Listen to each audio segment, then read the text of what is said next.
Hi everyone, hope you're doing really well. Welcome to another episode. Now, if you saw our previous video, you will have seen that we addressed Jack's question where he asked us, Josh, do you own properties in your own name or in a limited company? And we gave you some principles that are worth considering when purchasing, holding, and perhaps disposing of properties. You may also remember that in that video I said there was a possibility that I would speak to Rebecca and see if we could ask her to join us on a video because of course she is a chartered accountant and it might just be helpful for her perspective to be shared with us to understand how income tax is calculated for rental properties, and we thought it would be really helpful perhaps to give people insight into that, least of all for me. So over to you. Right, as Josh has just said, we're going to look at the 20%, 40% and the limited company and how it affects property income. So we're going to use just one property in these scenarios, although obviously on your actual tax return these figures will look differently. First of all, we're going to start with the 20%. So we're going to use the rental income. We're going to do £600 a month to take you to £7,200 for the full year. We're then going to have mortgage interest, and that is going to be £125 a month, total of £1,500 per year. Now, under the new HMRC rules, section 24, as it's quite commonly known, this is not tax deductible anymore. So we're just going to put a line through that. So when you top those up, your actual taxable income is £7,200. Then the tax at that, we're in the basic rate column now, so we're going to do 20%, is £1,440. Down to the next line, under section 24, you are allowed a basic rate relief on your mortgage interest. So your mortgage interest was your £1,500. We're going to deduct that down here, this relief, £1,500 at 20%. Gives you 300, and then we're going to top those two up, which takes you to £1,140 for tax. Now, interestingly, there's no difference in that to what it was pre-section 24. You still get your 20% from your mortgage interest, it's just on a different place on the tax return. Okay, can I walk you through that and just so I understand it? So we've got, in this example, we've got £7,200 in 1 year. In the same year, we also have mortgage interest at £1,500. We can't deduct that from our rental income. Yes. So therefore, our tax is 20% of that £7,200. So this is our tax.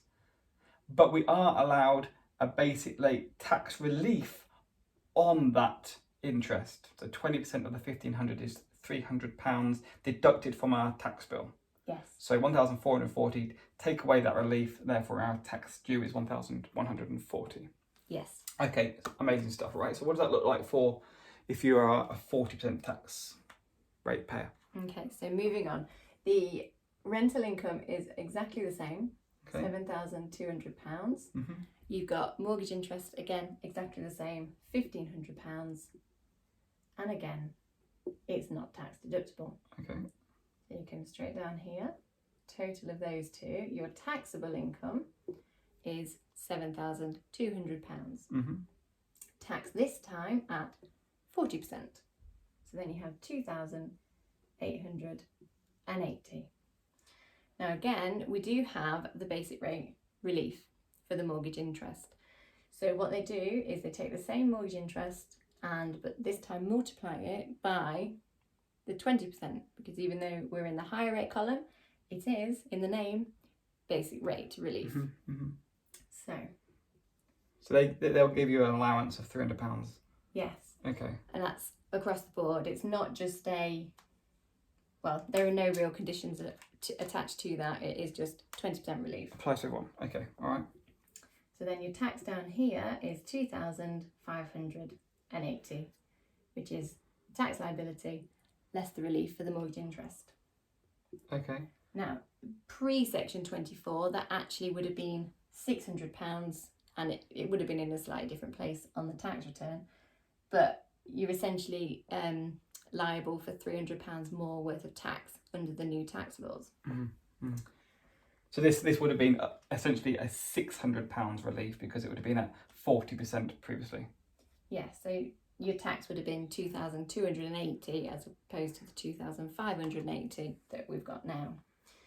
Okay, So yeah, makes sense. really, this is what led on to people thinking about limited company and just looking at different ways to reduce their tax bill. Because, as you'll see, when we come under here, 7,200 less the mortgage interest of 1,500, which in this case is allowable. And then that takes you down to 5,700 and taxed at 19%, which is corporation tax. So that then gives you tax of £1,083. So as you can see, that tax is a lot less than the higher rate. But you have to think it would have been a lot less anyway, because that would only be less by £300 under the old tax laws. The main difference is due to the tax rates, not the massive change in the numbers. Brilliant. Yeah, and so I thought that'd be really helpful just to get that perspective. Rebecca will be the first to say, this is not tax advice. There are lots of things you need to consider alongside it. But I do think these sorts of videos hopefully do give you an insight into the principles to be considered. And also it does go to explain why people ask us, do you buy a limited company or your own names? Thanks so much for your time. Really appreciate it. That's all right. It's amazing. So thank you ever so much for watching. We really appreciate your support. Look forward to seeing you in the next one. Bye.